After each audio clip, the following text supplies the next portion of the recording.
Hello, and welcome back to my channel. If you're new here, I am a chemistry tutor at Cornell University, and the goal of these videos is to help you problem solve and understand what's really going on in your high school or chemistry or college chemistry class.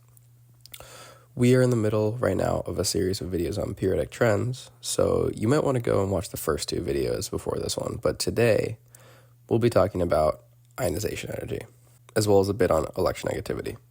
So, buckle up.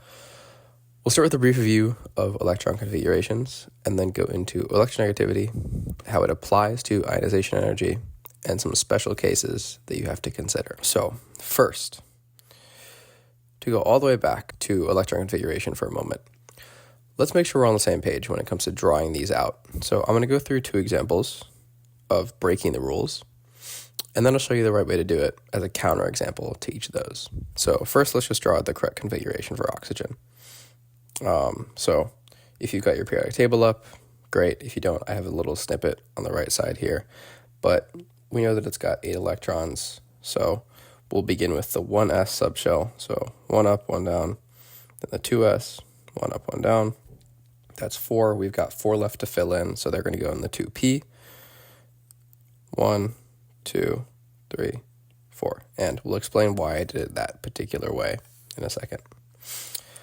So the first mistake would be to assign 2 electrons to one orbital before each orbital in the subshell gets 1. And that's a bit of confusing language, so let me show you what I mean.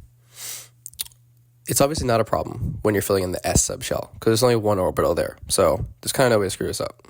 You got to put 2. You got to put 2 in the next one as well. But when we get to the P subshell, here's what we get if we don't follow the rule. So, for example, we could say, okay, there's 4 electrons. Why don't we do 2 in one, 2 in the other? Why not? And this might really not seem like a big deal, but there are a couple of implications here. The first one is that the reason this doesn't work goes back to electron repulsions. So atoms like to minimize those repulsions.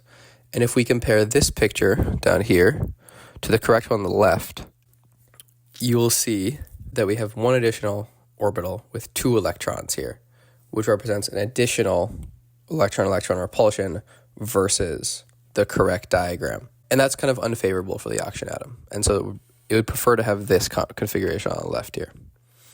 And similarly, as we'll see later in the video, the correct configuration places the oxygen atom just 1 electron away from a half-filled P subshell, which will actually play a role in its ionization energy. So the second mistake would be to place 2 electrons in the same direction, or spin, which I've written up here as rule 2. You probably heard the terms spin up and spin down before. And that's what we're trying to represent with the directions of these arrows. So for instance, these two can't both be spin up. And the reason this can't happen is that no 2 electrons are allowed to be completely identical in all of their properties, because then they'd be the same particle. They'd be in the same atom, in the same shell, in the same subshell, the same orbital, and the same spin direction. And that makes them the same particle, which they're not. So in this case, we're using the spin up, spin down convention to make sure we can distinguish between them. But the real question is, what is ionization energy, the topic of this video? So put simply, it's the minimum amount of energy needed to remove an electron from the valence, or outer shell, if you recall from last time, of an atom. And I could just tell you that atomic radius is basically the inverse of ionization energy with a couple of exceptions, and I could just send you on your way. And if that's good enough for you, just go ahead and skip to the time on screen where I go over the special cases and exceptions. But for those who want to stay, I'm going to present this from a couple of different perspectives, so you can choose whichever explanation makes the most sense in your head and hopefully remember it better in your class. So let's first look at this from the lens of electronegativity, concept related to ionization energy that you definitely still need to know for chemistry. And to put electronegativity and ionization energy together into one analogy, let's take the example of a kid holding a ball and a bully trying to take it away from him, like I'm showing in the cartoon here. In this case, ionization energy would represent the kid's maximum energy output, or the tightest that the kid could hold on to his own ball, where electronegativity is represented by the minimum energy that the bully, or a neighboring atom in chemistry, would need to exert in order to overcome the kid's ionization energy and remove the electron. In other words, it's how badly the bully wants to take the ball away. And the more kind of straightforward physics way to think about this is through something called Coulomb's law, which you might know from physics, where electric force is proportional to, and that's what this little symbol means, it's proportional to the charges of the particles participating in the, whatever electrostatic interaction, and it's inversely proportional to the square of the distance between them, which is r. And I'm not sure if you can apply Coulomb's law to the nucleus as a whole, strictly speaking, but it actually works very much well enough for our purposes here. So let's compare two atoms. We have fluorine on the left with 9 protons, 9 electrons, and magnesium on the right with 12 protons and 12 electrons. And using this, we can understand why, like I said earlier, atoms with smaller atomic radii have greater electronegativities. And in each case, we're talking specifically about electronegativity here, which is the atom's ability to reach out and grab neighboring electrons, like the bully. He's grabbing a neighboring electron, right? So compared to fluorine, magnesium has a greater charge on the nucleus. Obviously, we've got the plus 12 versus plus 9, as well as more electrons, right? Although we're really just considering the nucleus attracting 1 electron here. However, because it's bigger, like we learned in the last video, the R term, or distance between the nucleus and the neighboring electron, will also be greater. And because the R term is squared, that increase will have a greater effect than the charge increase, and magnesium will have a smaller overall electronegativity. And so I'm trying to represent that here with this equation comparison where for magnesium, yes, Q is bigger, or Q1 is bigger, but R is also bigger and R is squared, so that makes more of a difference, meaning that fluorine will actually have a greater overall IE, or electronegativity. Now, when we apply this concept to ionization energy, which again is the energy with which the nucleus pulls on its own valence electrons. Remember, the kid is trying to keep his own ball to himself. We have almost the same result. And because of that difference in the R term, fluorine also has a greater ionization energy. So it's essentially the same concept, but applied to different electrons. And if we put all this together, we can derive a rule that ionization energy, or IE, as I'll probably be calling it most of this video, is directly related to electronegativity, or EN, again, with some minor exceptions, and inversely related to atomic radius, AR, connecting in last video's ideas with these. So, to finish up our discussion, let's talk about some special cases and exceptions to these IE and EN rules. So first, there are some special things to note about atoms with filled and half-filled subshells. So filled and half-filled subshells have increased stability relative to other electron configurations. And I'm just showing some examples here of half-filled, half-filled, filled, filled, versus neither half-filled nor filled, just so you have an idea of what that looks like. And let's look at a graph here of ionization energy for the elements in the second period, because it's really easy to use, to understand what effect this stability thing has. So on the left, you can see that we ignore the stability effect. And if we did that, IE would be directly inversely related to element radius. So lithium, as the largest element in the second period, would have the lowest IE, and neon, the smallest element, would have the highest IE. But going over to the right graph, we first need to ask whether more stability will increase or decrease IE. So if I was a stable atom, I would want to stay exactly the way that I was. I really wouldn't want to lose an electron because that would make me less stable. So we can infer that half-filled and filled shell stability will increase the IE of an atom. But which atoms get that nice little stability boost? Well, okay, lithium has a half-filled subshell, so he gets it a little bit. Beryllium's got a filled valence S subshell, so we can circle that too. And then for the P block atoms, nitrogen has a half-filled subshell, like that, and neon has a completely filled subshell.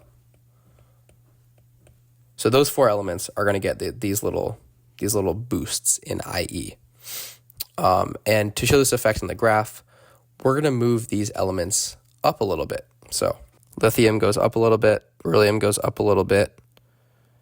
We go back to the same place for boron. So we can see that actually beryllium here is more than boron. And then we'll keep going on our line for carbon, up for nitrogen a little bit, back to the line for oxygen, and then all the way, keep going up, and then up a little more for neon. So this is not a perfect drawing, but this gives us a couple of exceptions to our earlier trend. So beryllium will have a higher IE than boron. Nitrogen will have a higher IE than oxygen.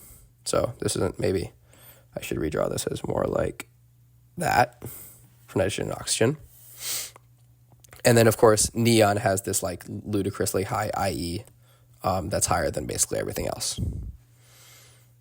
Okay, so next, on to our second special case. We've so far just been talking about what's called the first ionization energy of elements, which is just the energy that's required to remove an electron from the valence shell of a neutral atom. So an atom that has had no electrons removed already. But there's no rule that says we have to stop there. So what's going to happen to IE when we try to remove an electron from, say, a fluorine ion that's already missing 1 electron, or maybe an Mg2 plus ion that's already had 2 electrons removed? So to understand how that affects IE, let's compare fluorine with a fluorine cation, or F+, which has 1 less electron. If you recall from last time, the additional electron that fluorine has versus F+ causes additional electron-electron repulsions. And it's not exactly 8 or 7, but this is a good way to represent it and think about it. And those increased repulsions make fluorine larger than F+, especially since the atoms are otherwise identical and have the same number of protons, or the same number of attractive force from the nucleus. And what logically follows from this is that because the increased AR causes decreased IE, the IE of F+ will be greater than that of fluorine. So fluorine, the neutral atom, is bigger, so it's got a smaller IE, essentially. Or you can think of it as F+ is smaller because less repulsions, which gives it a larger IE. Okay, and here we arrive at our rule for this exception. So cations, or positive ions, will have increased IE and decreased AR relative to their neutral element counterparts. Or we could put it another way and say that the second ionization energy of an atom is greater than the atom's first ionization energy. Okay, let's look at a different situation now. What about F+ versus an atom with the same number of electrons, or the same number of repulsions? Oxygen. This time, the difference is that F+ is an extra proton compared to oxygen. And to figure this out, we can use Coulomb's law, where electric force is proportional to the charges involved and inversely proportional to the distance between the charges squared. So F+ is a larger positive charge, which increases the electric force between the nucleus and the valence electrons, allowing it to exert more force or pull more strongly on its valence electrons. This decreases the radius of F+ relative to oxygen, which gives it a larger IE. So essentially, because the electrons look the same, the sizes will be roughly the same. And if fluorine's got 1 extra proton to pull a little bit extra hard and hold its electrons a little bit more tightly in.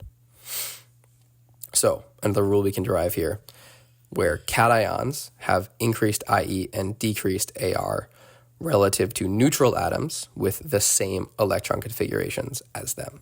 So again, F+ 8 electrons, oxygen 8 electrons. And that's everything you need to know about ionization energy, pretty much. And just to finish, I'm going to show on the screen 3 levels of practice problems that are kind of derived from what we've talked about today. And I won't show you the answers yet, and I would encourage you to attempt them yourselves, because some of these do require some good additional thought. But I will be going over at the beginning of my next video, which will be on electron affinity, which is the final of the 3 major periodic trends that I'll be talking about. Talk to you then.